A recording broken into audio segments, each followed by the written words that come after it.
आज बाबा ने कहा कि कौन सा निश्चय हो तो सारे विरोध खत्म हो जाते हैं, कि हमें भगवान मिला। तो ये जो निश्चय है ये हमारी ब्राह्मण जीवन का फाउंडेशन है। अगर ये फाउंडेशन मजबूत है तो सारी बिल्डिंग अच्छी से अच्छी बनेगी। बाहर वाले और हमारे में यही अंतर है कि हमें ये निश्चय है कि भगवान मिला है। ऐसे ही हम भंडारे वालों को ये निश्चय रहता है कि हमारा इंचार्ज कौन है। मधुबन में सभी डिपार्टमेंट से, बहुत डिपार्टमेंट से 40-50 डिपार्टमेंट्स होते हैं, लेकिन भंडारा ऐसा डिपार्टमेंट है जिसके साथ भोलेनाथ का नाम जुड़ा हुआ है। तो हम लोगों को इस बात का बहुत नशा रहता है और निश्चय भी रहता है और अनुभव भी ऐसे होते हैं कि वो एक ऐसा डिपार्टमेंट है जहाँ डायरेक्ट भगवान की दृष्टि रहती है। वहाँ जो भी सेवा करते हैं उनकी मन इच्छित फल तो होता ही है, यज्ञ में कोई भी डिपार्टमेंट में सेवा करे, लेकिन भंडारे में सेवा करना मतलब भोलेनाथ के डायरेक्ट नज़रों में रहना, जिसको बाबा कहता है जो चूल पे है वो दिल पे है। कोई भी ऐसा डिपार्टमेंट में भोलेनाथ का वीडियो डिपार्टमेंट, साउंड डिपार्टमेंट ऐसा नहीं बोला जाता, लेकिन भोलेनाथ का भंडारा।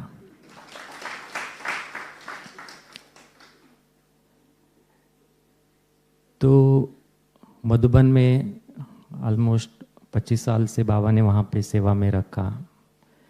तो इतने समीप अनुभव, आज तक एक वैयक्तिक अनुभव बताऊं, जितने भी योग के अच्छे अच्छे अनुभव हुए या ज्ञान की कुछ डीप बातें टच हुई, ये सब खाना बनाते समय हुए। ये इसलिए बता रहा हूँ कि भोजन बनाते समय ये निश्चय होना बहुत ज़रूरी है कि हम किसके लिए खाना बना रहे हैं। आप किसी भी बड़े महारथी को देखो, जैसे भी उनका कोई ना कोई भोजन बनाने वाला होगा, उसके ऊपर उनका विशेष प्यार रहता है, हमेशा साथ में लेके जाते हैं। तो हम लोगों को नशा रहता है कि हम भोलेनाथ का, शिव बाबा का भोजन बना रहे हैं। तो क्या होता है, इससे बाबा के साथ एक समीप संबंध, एक पर्सनल रिलेशन डेवलप होता है। योग क्या है? रिलेशन। और वो रिलेशन में अगर हम इमोशनली जुड़ते हैं तो तपस्या। तो बाबा को याद करना, चार्ट रखना, ये तो ठीक है, लेकिन कोई भी हम रिलेशन में याद करने के लिए चार्ट रखते नहीं है लौकिक में, है ना? क्योंकि हम जो भी रिलेशन, दोस्त होगा, फ्रेंड होगा, इमोशनली जुड़े रहते हैं। तो ये भंडारे में जो सेवा है ये बाबा के साथ जुड़ने का बहुत श्रेष्ठ साधन है। इसलिए हम लोगों को मधुबन में, चाहे कहीं पे भी हो भंडारे में, बड़ों की विशेष नज़र रहती है। दादी, बड़ी दादी थी, रोज़ मुरली से के बाद या मुरली में जाने से पहले भंडारे में डेली आती थी। जब तक दादी एक्टिव थी, डेली कार लेके पूरा किचन में आती थी और कार से उतर के कुछ बन रहा होता था, आके दृष्टि देती थी। तो दादी को लोग कहते थे दादी मुरली में लेट हो रहा है, चलो। दादी कहती थी नहीं, पहले भंडारे में जाके दृष्टि देती थी दादी, क्योंकि दादी को था कि अगर भंडारा निर्विघ्न रहेगा तो सारा यज्ञ निर्विघ्न रहेगा। जानकी दादी का लास्ट तक यही था कि भंडारे वालों को बुलाओ, मुझे भंडारे वालों के साथ बैठना है। हर क्लास में दादी भंडारे वालों को याद करती थी। दादी कहती थी कि भंडारा ऐसा डिपार्टमेंट है जो यज्ञ का फाउंडेशन है। फाउंडेशन कभी भी आपको ऊपर से नहीं दिखाई देगा, लेकिन पूरा बिल्डिंग को वो पकड़ के रखता है अंडरग्राउंड। क्योंकि बाबा यही कहता है, जैसा अन्न वैसा मन। तो जो भंडारे में सेवा करते हैं वो अन्न के अंदर जो भी वाइब्रेशन डालेंगे, वही वाइब्रेशन पूरे यज्ञ के जितने भी वो अन्न खाते हैं उनके मन में वही वाइब्रेशन फ्लो होते रहेंगे। अगर भंडारे वाले स्ट्रेस में है, तनाव में है, तो वही वाइब्रेशन पूरे डिपार्टमेंट में दिखेंगे धीरे धीरे। अगर भंडारे में बस भोजन बनाते हुए बस काम उतारने वाली बात आ जाती है कि चलो एक रूटीन वर्क है, आए, तड़का मार दिया और चल दिए, तो एक काम उतारने वाली एक एटीट्यूड आ गई, तो थोड़े दिन के अंदर सभी डिपार्टमेंट्स में वही एटीट्यूड आ जाएगा। इसलिए भोजन बनाने वालों का डबल फायदा भी है, डबल नुकसान भी है कि अगर हम श्रेष्ठ भावना भरते हैं अन्न के अंदर तो वही श्रेष्ठ भावना सबके मन में रन करेगा, और वो जो उस श्रेष्ठ भावना से जो भी कर्म करते जाएंगे ना, उसका हमको कुछ न कुछ शेयर मिलेगा ही बैठे बैठे। ये सूक्ष्म इन्वेस्टमेंट है। तो ये भंडारे वालों का बहुत श्रेष्ठ भाग्य भी है और उतना ही रिस्क भी है। अगर कोई भी गलत वाइब्रेशन डाल दिया और वो मैनिफेस्ट होता जाएगा, धीरे धीरे सबके अंदर वही वाइब्रेशन जाएगा और उनसे जो गलत कर्म होंगे वो सब का हिसाब आपको मिलेगा। इसलिए भोजन बनाने वाले मतलब कोई भी साधारण अपने आप को ना समझे, चाहे घर में बनाते हैं चाहे यज्ञ में बनाते हैं, डायरेक्ट बाबा के लिए भोजन बनाते हैं।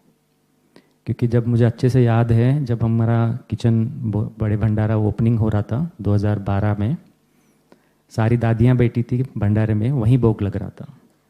तो दादी का कोई प्रोग्राम था नहीं भोग संदेश में जाने का, गुलजार दादी का। तो वहीं पे चूल्हे पे हम लोग हलवा बना रहे थे बाबा की याद में। बहुत अच्छे सुंदर वाइब्रेशन थे, सब याद में थे, बहुत प्यार से हम लोग बहुत खुशी से बनाए। तो दादी बैठे बैठे वतन में चली गई, गुलजार दादी। तो बाबा ने संदेश ये दिया कि बाबा को रहा नहीं गया, बच्चे इतने प्यार से और भावना से बना रहे थे, बाबा ने हलवा कढ़ाई से चख लिया था। तो बाबा ने दादी को खींच लिया वहीं पे सीधा। तो ये बाबा की बहुत श्रेष्ठ नज़र रहती है भोजन के ऊपर, क्योंकि जैसा अन्न वैसा मन। इसलिए हमें जितने भी भंडारे वाले बैठे हैं या जो भी यज्ञ में, भंडारे में जरूर कभी ना कभी टाइम निकाल के वहाँ पे जाना चाहिए। अगर बाबा से कुछ पर्सनल रिलेशन बनाना हो ना, तो भंडारा सबसे सहज साधन है, शॉर्टकट है। और हमें हमेशा एक चीज़ याद रहता है, दादी ने एक चीज़ सिखाया है, सेवा तो हम सब करते हैं, लेकिन वो सेवा जमा भी हुआ या नहीं हुआ ये देखना बहुत ज़रूरी है। जैसे हम बैंक में जाते हैं, कैश डिपॉजिट करते हैं, तो आपके अकाउंट में शो होता है। तो लेकिन यहाँ पे हम सेवा करके आए, किचन में या कोई भी डिपार्टमेंट में यज्ञ सेवा किया, तो वो सेवा जमा हुआ या नहीं हुआ, इसका क्या पैरामीटर्स है? बाबा ने दो बातें मुरली में कही थी कि एक तो प्रत्यक्ष फल खुशी का अनुभव होगा, दूसरा परमात्मा के साथ समीप संबंध का अनुभव होगा। तो अगर हम भोजन बनाने वाले, भंडारे वाले, अगर सेवा जमा हुई, हमारा थोड़ा सा और इम्पोर्टेंट हो जाता है कि जो भी भोजन करेगा उसके दिल से दुआएं निकलना चाहिए। जो तो दुआएं निकलती है वो पॉजिटिव वाइब्रेशन आके हम तक पहुँचे और हमारी स्थिति बढ़े। कोई कहे कि मैं 10 साल से खाना बना रहा हूँ लेकिन उसकी स्थिति नहीं बन रही है, तो उसका सेवाएं जमा नहीं हो रहा है। सेवा जमा तब होगी जब हम दिल से खाना बनाएं और खाने वाले के दिल से भी दुआएं निकले, तब वो सेवा सफल हुई। खाने वाला ये सोचे अरे क्या बनाया, तो क्या हुआ? जमा नहीं होगा। इसलिए हमें जमा लोगों को, जैसे इसलिए बाबा कहता है ना, परख शक्ति बहुत चाहिए भोजन बनाने में। लोगों को क्या चाहिए, कोई आके आपको नहीं बताएगा कि क्या है क्या है, लेकिन आपको वाइब्रेशन सेंस कर लेना है कि भाई लोगों को क्या अच्छा लगता है। बाबा की याद के वाइब्रेशन बहुत भरना पड़ता है उसमें। दादी कहती थी, बाबा कहता है ना, बर्तन मांजना और भाषण करना मार्क्स इतने ही है। दादी यहाँ तक कहती थी, कल दीदी भी सुना रही थी कि 50% कॉन्फ्रेंस का असर होता है, 50% भोजन का। क्योंकि ये प्रैक्टिकल हमने देखा कि जो भोजन का अन्न के प्रभाव से कोई भी बच नहीं पाता, अन्न के प्रभाव से बचने के लिए बाबा ने बताया है कि बिल्कुल याद में योग युक्त होके, देह से न्यारे समझ के भोजन शरीर में डालना, बहुत ऐसा करे तब जाके अन्न के प्रभाव से बच सकता है कोई, नहीं तो कोई भी अन्न के प्रभाव से बच ही नहीं सकता। तो आप सोचो, जो वाइब्रेशन हम अन्न में डाल रहे हैं उसके असर सब पे होता ही होता है। मधुबन में आते हैं, पहले दिन दूसरा दिन कॉन्फ्रेंस में या ज्ञान सुनते हैं तो उनको लगता है, थोड़ा विचारों का टकरा होता है कि हमारी अपनी फिलॉसफी उनकी अपनी, लेकिन धीरे धीरे 2 दिन ब्रह्मा भोजन खाने के बाद तीसरे दिन एकदम हड्डियां नरम हो जाती है, वो एकदम बोलते हैं अरे। तो ये अंदर से एक सूक्ष्म सेवा भंडारे वालों का होता है। इसलिए अपनी सेवाओं का इम्पोर्टेंट समझ के बाबा की याद में भोजन बनाना ये लोग हम लोग करते हैं। सभी भंडारे वालों को तो विशेष और सभी डिपार्टमेंट वालों की बात है, बस सेवा जमा होनी चाहिए। बाबा कहता है कि बच्चे कहते हैं कि बहुत सेवा कर ली 20 साल, अरे बहुत सेवा कर ली। आप कहीं पे भी मधुबन में या कहीं पे भी कई भाइयों बहनें सुनते हैं, अरे हमने जब बहुत जमा है, बहुत सेवा कर ली, बहुत पुराने हैं ना, बहुत जमा। तो जमा कहाँ है? कहीं तो जमा होगा ना, शो तो होगा ना। तो ये विधि से सेवा करना बहुत जरूरी है। जैसे बाबा कहता है कर्मों की गहन गति है, वैसे सेवा की भी बहुत गहन गति है, सूक्ष्म गति है। अगर अंश मात्र में भी मैंपन आ गया तो बाबा कहता है कि वो सेवा समर्थ से व्यर्थ में ट्रांसफर हो जाता है। एक बार क्या हुआ था, 18 जनवरी में हम लोग सब मौन में रहते हैं, मोस्टली भोजन बना रहे थे। 18 जनवरी में मीठा चावल बनते हैं। तो जानकी दादी, रतनमणि दादी, 2-3 दादियाँ क्लास के बाद आई भंडारे में। तो हम लोग सब मौन में थे, बिल्कुल सुबह से योग युक्त होकर बना रहे थे। दादी एक एक को, एक एक बड़े बड़े, उस समय घर में मैं समझता हूँ 28,000 ऐसे लोग होंगे। तो दादी एक एक पतीले के सामने आके खड़े होकर दृष्टि दे रही थी, जानकी दादी। फिर उसके बाद दादी ने कहा कि ये आप लोग जो ये कर रहे हो ना, ये सच्ची सच्ची मनसा सेवा तो ये है, याद में भोजन बनाना। वाचा सेवा तो सब कर लेंगे, लेकिन ये भोजन में वाइब्रेशन भरना, ये सच्ची सच्ची मनसा सेवा है। तो ये दादी का वरदान भी था भंडारे वालों को, और दादी का विजन भी था। तो इसलिए हमें बहुत अपनी विशेषताओं को, कल बाबा जैसे कहा ना, अपनी विशेषता, भोली दादी को कल याद किया बाबा। उसको ज्ञान वन कभी सुनाते हुए नहीं देखा, लेकिन कोई भी छोटे सेवादारी भी आते हैं, क्योंकि जब मैं खुद 96 में यज्ञ में पहुंचा तो भोली दादी थी। हम सेवादारी होते थे तो कुछ भी ऐसा ढूंढ रहे होते ना, दादी बुला के क्या चाहिए बोलो, खुद उठ के, छोटी नींबू भी होती थी ना, वो खुद उठ के देती थी। कुछ भी उसके पास जब भी जाओ, कोई भी खाली हाथ नहीं जाता था। तो यही दादियों ने हमें सिखाया कि भंडारे में कोई भी आए, खाली हाथ नहीं जाना चाहिए। एक एग्जाम्पल बताऊं, भंडारे में तो घी होता ही है ना। तो घर वाले आते हैं, ठंडी के टाइम किसी को घी चाहिए, वो चाहिए होता है, तो लेके जाते हैं हक से, बाबा के बच्चे हैं। एक बार क्या हुआ, हमारे पास घी कम था, ना के बराबर, किसी को चाहिए था। तो दादी, सूरज भाई, इन्होंने यही सिखाया है कि भाई कोई भी आए, बड़ा भंडारा मतलब बड़ी दिल होना चाहिए। अब था नहीं, अब मैं उसको ना नहीं बोलना है, क्योंकि हमारा ये है कि सबको हमारा यही संकल्प रहता है कि 99.9% किसी को ना नहीं बोलना है, देना है बस। तो उस भाई को हमने कहा कि आप शाम को आइए। फिर हमने क्या किया कि उसको घी कहीं से मंगा के उसको ला के दे दिया बाहर से, क्योंकि अर्जेंट था उसको, तो उसको घी प्रोवाइड करा दिया जैसे भी। तो वो दिन था, उसके बाद से बाबा को पता नहीं क्या, बाबा को अच्छा लगा ये बात कि उसके बाद भंडारे में कभी घी की कमी नहीं हुई। हम लोगों को रहता है कि भंडारा भोलेनाथ का, बच्चे उसके, अगर उनके बच्चे अगर बाबा के भंडारे से कुछ लेने आते हैं तो हम मना क्यों कर सकते हैं? एक क्राइम हो जाता है, मना कर ही नहीं सकते। तो इस तरह छोटे छोटे इतने अनुभव, भोले बाबा का वहाँ पार्टियों का आना जाना होता है। जैसे भी हम लोग सोचते हैं कि हम सोचते हैं कि चलो आज इतना किलो दाल हो जाएगा, और सेवादारी से क्या हो जाता है, एक्स्ट्रा भीग जाता है। हमको लगता है अरे यार ये गलती हो गई। हाँ, रात को यही संकल्प के साथ जाके सो जाते हैं कि भाई सुबह देखो तो अभी पतीले पतीले भरे पड़ेंगे। रात को पता पड़ा 12 बजे बाबा के बच्चे आ गए, सब खा गए, सुबह फुल खाली। अब ये हमको नहीं पता था कि आने वाले हैं, लेकिन बाबा को पता है, इसलिए वो सेवादारी से उसने ऐसा करवा दिया।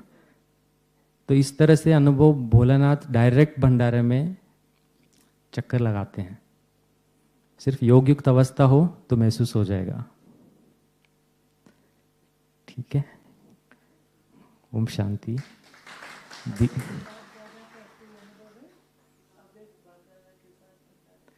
भंडारे का दीदी अव्यक्त बाप दादा 18 जनवरी में हमारे भंडारे वालों को, बहुत लोगों को अनुभव होता है कि बाप दादा ब्रह्मा बाबा चक्कर लगाते हैं। कई भाइयों जो योग युक्त रहते हैं ना, उनको लगता है कि जैसे बाबा बाजू में खड़ा, एक सेकंड के लिए ना वो अनुभव हो जाता है। बहुतों को यह अनुभव होता है 18 जनवरी पे बाबा विशेष मधुबन में चक्कर लगा रहे हैं। ये बाबा का रूटीन है। बाबा तो कहता ही है कि मधुबन के हर डिपार्टमेंट में चक्कर लगाता हूँ, तो भंडारा तो उसके नाम से है ना, वो तो हक से आएंगे। ओम शांति।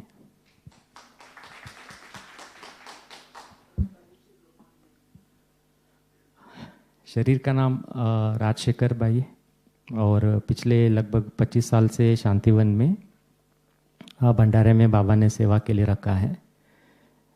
लौकिक ज्ञान मिला था 94 में बेलगाम से। जब ज्ञान मिला था तो मैं डेंटल पढ़ रहा था, 1-2 साल किया, तो मेरा बाबा ने फिर मुझे वहाँ से उठा के मधुबनी लेके आया।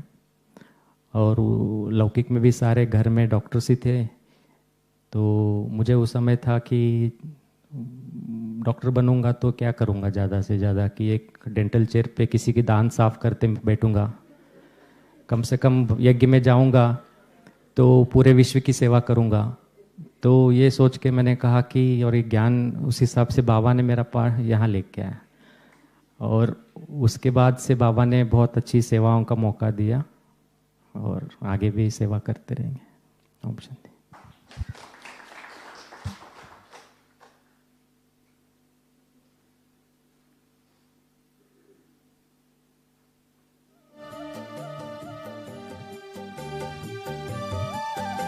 बच्चों के बुलावे पर भगवान आते हैं।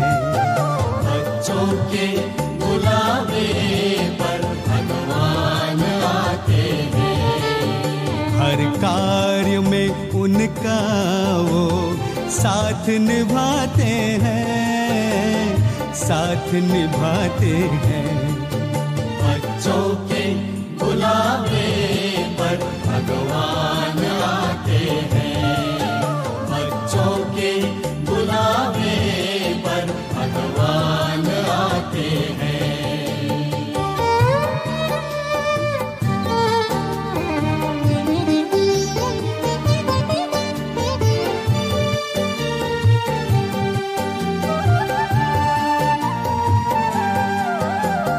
प्रभु मिलन के खेल निराले देखते हैं नसीबों वाले। प्रभु मिलन के खेल निराले देखते हैं नसीबों वाले। एक बूंद के प्यासों पर वो सागर लुटाते हैं, सागर लुटाते हैं। बच्चों के बुलावे पर भगवान आते हैं। बच्चों के बुलावे पर भगवान आते हैं।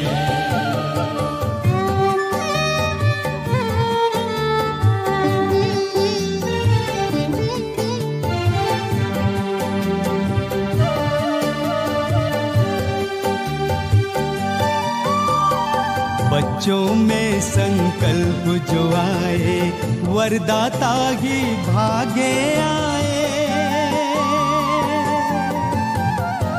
बच्चों में संकल्प जो आए वरदाता ही भागे आए। हर आशाएं पूरी करके वादा निभाते हैं, वादा निभाते हैं। बच्चों के बुला